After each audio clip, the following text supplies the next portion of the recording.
안녕하십니까. 어제 더불어민주당 원내대표에 당선된 박광원 삼선 의원 사주 분석을 해보면서 앞으로 그동안에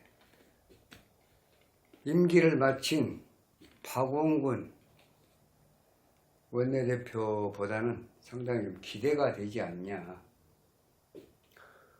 그런 생각입니다.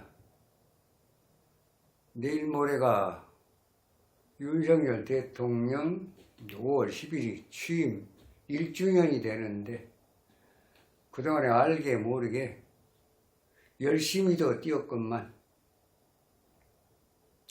여러 가지 어떤 그런 원인으로 인해서 열심히 뛰었던 그런 어떤 좋은 면들은 많이 묻혀지고 또 왜곡되고,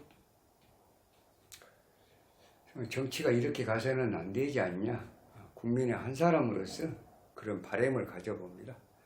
이제는 하이에나 같은 어떤 그 물어뜯는 상극의 정치를 벗어나서 정말 화합하고 단합하고 타협하는 그런 상생의 정치로 국민들 마음을 갖다가 좀 안정되게 포근하게 만들어줬으면 어쩔까. 이제 윤재옥 국민의힘 원내대표도 바뀌었고 박광원 더불어민주당 원내대표도 바뀌었습니다.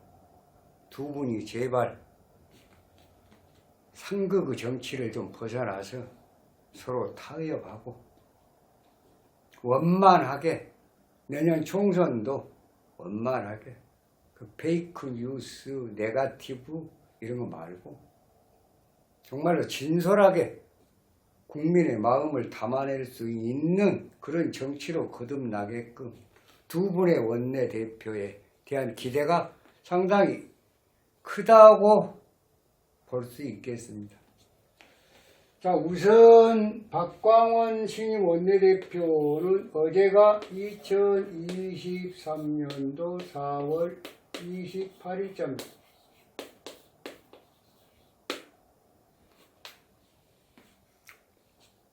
어제 이제 그 오전인가요? 원내대표 선출이 있었는데 과반 득표로 이낙연계라 그러죠. 이낙연계에 참 그 어떤 상당히 그 중책을 맡아왔던 박광원 신임 원내대표가 과반 득표를 해서 2차 경선 거르지 않고 원내대표에 당선이 되었습니다. 박원군 원내대표는 전라남도 고흥사람이고 박광원 신임 원내대표는 전라남도 스님이 있는 해남의 현산이라는 곳에서 출생을 했더라고요. 네. 스님도 좀 반가웠습니다. 전라도 분들이 어떤 면에서 보면 야물고 참 똑똑한 분들이 많아요. 가끔 좀 뭐가 나서 탈이지. 똑똑한 것만큼 분명한 것 같아요. 원내대표를 전임, 신임 다 전라남도 고흥 또 해남에서 이렇게 차지할 수 있었다는 것도 참 괄목할 만합니다. 문제는 그것이 아니고 정말 원내대표로서 소임을 다 할 수 있는가, 국민이 바라는 상생의 정치를 할 수 있는가가 가장 중요하겠죠. 그래서 한번 사주를 한번 분석을 해보겠습니다. 박광원 신임 원내대표는 57년생 정의생 닭띠입니다. 나무위께 4월 25일, 양력 4월 25일. 사주 구성은 정유, 갑진, 정명. 진월 정화가 지지무군하니 태세하고, 진월의 정화가 지지무군하니 태세하고, 물론 신은 없습니다. 이제 4월 25일까지만 가지고 지금 분석을 해보는 겁니다. 그러면 어땠습니까? 불이 약하니까 나무로 불을 도와줘야 된다. 약자 부의 원칙에 따라서 간목을 용신으로 한다. 진상관 용인격. 자, 그러면 이렇게 진유합에 묘유 충인을 했습니다. 그러면 목이 용신이다. 수는 희신이고 금은 용신의 병이고 토는 사주의 병이고 금이 병일 때 간지의 불은 약이다. 그래 수목화운에 발복을 한 사주다. 이렇게 봅니다. 시가 만약에 진시가 돼서 7시 이후 9시까지 임진시가 만약에 되게 되면은 정리막 화신 부족격이 됩니다. 화신 부족격. 그러면 화신 부족격도 마찬가지입니다. 목이 용신, 수가 이신, 금은 용신의 병, 진토는 사주의 병, 구신, 그 다음 불은 금을 억제하는 야군이다. 아무튼 어찌됐든 수목화운에 발복하는 운은 맞는 걸로 보입니다. 화신 부적격이 됐든 진상관 용인격이 됐든 간에 아무튼 용신은 목이다. 자, 초년부터 한번 볼까요? 계면용, 공부 잘했습니다. 중학교 때까지 공부가 잘 됐죠. 그래서 이제 해남에서 광주로 가면은 이제 뭡니까? 자, 광주로 가서 광주 동성고등학교. 지금 광주 상고입니다. 광주 상고. 전라남도에서 상고를 꼽으라면 광상, 목상, 벌상. 광주 상고, 목포 상고, 벌교 상고. 아마 이 세 군데 상고를 지금 뭐 정보고등학교인가 아마 지금 그런 걸로 알고 있는데. 아무튼 17세 이후 임수가 들어왔습니다. 만약에 이게 지금 정유 화신 부족격이라면 임수가 들어오면 이 정하고 합을 해서 화신이 갖다 완성이 됐습니다. 상당히 좋은 운이다. 광주 상고를 졸업하고 고려대 사회학과. 광상 졸업해갖고 고대에 간다는 거지. 공부를 어지간히 해갖고는 힘들 텐데 공부를 열심히 했던 것 같아요.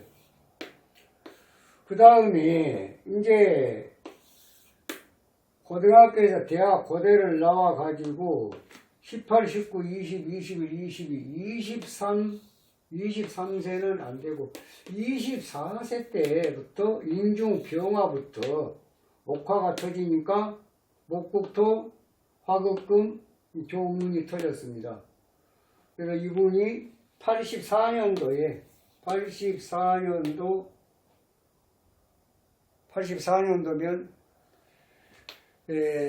지금 2023년이니까 39년 전입니다. 67에 39면은 28세 때. 28세 때. 신금대운, 금생수 수생목 목생화. 신금대운에, 신금대운에,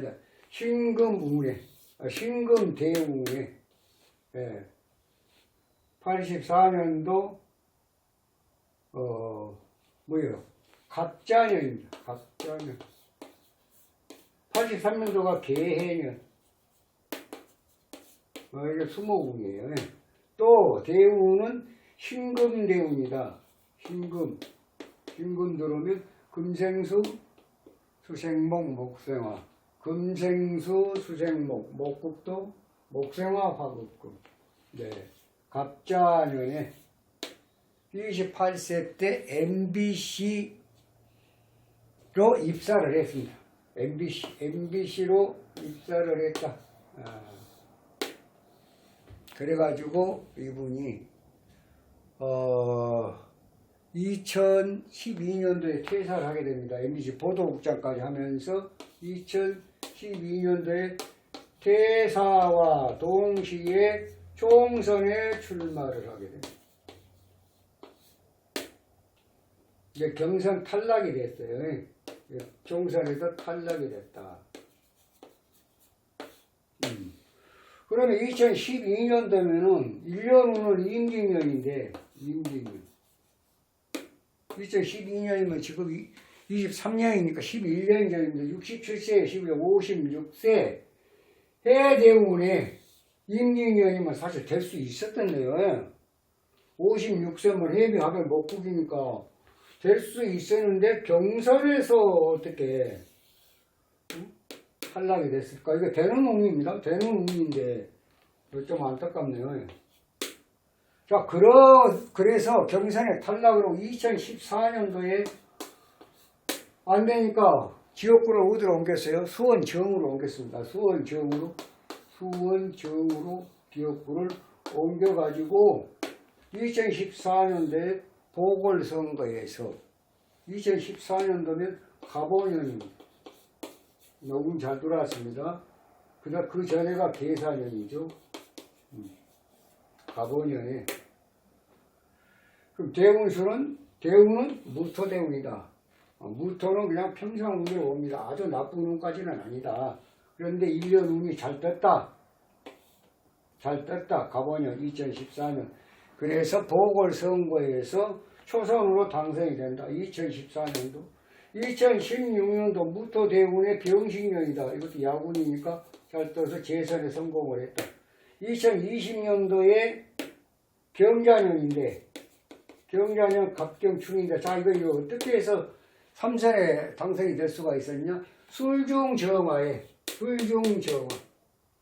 근데 진술충 그러니까 토가 강해지니까 식상이 강해지니까 식상 제사라고 토생금 금금 먹으면 상당히 힘들 텐데 술중정화 58, 9, 10, 11, 12, 62세까지 무토. 그 다음 63세, 64세 6개월. 이 지금 술중정화운의 경자년에 3선에 당선이 됐고 그동안에 원내대표에 당선된 후에 또 도전을 했다가 떨어지고 그러다가 이번에 드디어 4월 28일 날 더불어민주당 원내대표 선거에서 과반을 득표함으로 해서 당선이 됐다. 자, 그러면 금년에 운이 어떻길래 당선이 될 수 있었느냐? 우선 봐보시게요. 현재 지금 금년이 67세입니다. 67세면 4월 25일 후 67세 4월 생일 전까지는 술중 무토죠. 뭐 진술충이는 안 좋습니다. 그래서 안 된 거예요. 그동안에 원내대표에게 도전을 해도 안 된 거예요. 자, 67세 생일을 지나고 나서 4월 25일 생일을 지나고 나서 4월 28일 날 어제 원내대표 당선이 된 거예요. 운이라는 게 참 묘하죠. 이 정화는 유금이 병이니까 화급금. 스님이 얘기했잖아요. 간지 화우는 야군이다. 야군이 들어온 데다가 그 다음에 금년이 지금 상반기에 계면이 요 관록이 떴네요. 수생목, 목국도, 목생화 화급금. 잘 떴습니다. 대운도 정화로 잘 떴고 연운도 잘 떴고 어제가 병진월에 병진일입니다. 병진월에 병진일이다. 병화가 잘 떴습니다. 그 속에 진중을개무도 있고 그래서 어제 과반을 득표해서 신임 원내대표로 당선이 되었다. 이렇게 분석을 해 볼 수가 있겠습니다. 그래서 앞으로 자 2024년도 4월 10일 날 총선이 있습니다. 국민의힘 신임 원내대표 윤재욱 씨하고 윤재욱 의원하고 또 더불어민주당 신임 원내대표 박광원 의원하고 제발 두 분이 좀 원내에서 서로 상극하는 물어뜯고 나만 옳고 니는 그르고가 아니라 서로 상의를 하고 타협하고 물밑에서 조율하고 왜 그래야 됩니까? 국민들을 위해서 그래야 되는 거예요. 국회의원이 뭐 하는 거이 국회의원입니까? 국민들을 위해서 뭔가 봉사하는 마음으로 정치를 해가는 입법을 다루는 그러한 기관 아닙니까? 국회의원이라는 그 자리는 국민에게 봉사하는 자리라고 생각을 하고 서로 내가 옳고 너는 그르다 이런 것이 아니라 너 의견도 좀 들어보자. 내 의견은 이렇다. 서로 그러면 의견이 조율이 되는 거예요. 내가 옳다고 생각은 이런 점이고 내가 그르다고 생각은 이런 점이다. 자, 그러면 국민들을 위해서는 어떤 것이 좋냐? 지금 뭐 간호법이네 무슨 뭐 아주 굉장히 지금 시끄럽잖아요. 예. 방송법이네 뭐 이런 거 등등 해서 이런 것도 원내 대표들끼리 잘 조율을 해서 국민이 원하는 방향, 국민이 안심하고 생업에 종사할 수 있는 방향으로 그렇게 서로 타협안이 나와야 되지 않느냐. 그게 정치 아닌가? 국민들이 바라는 정치. 네, 상생의 정치. 앞으로 제발 이번에 더불어민주당 신임 원내대표로 당선된 박광호 의원에게 상생의 정치를 기대를 해보면서 오늘 영상을 마치겠습니다. 감사합니다. 다음 시간에 좀 더 좋은 영상으로 여러분 찾아뵙도록 하겠습니다. 감사합니다.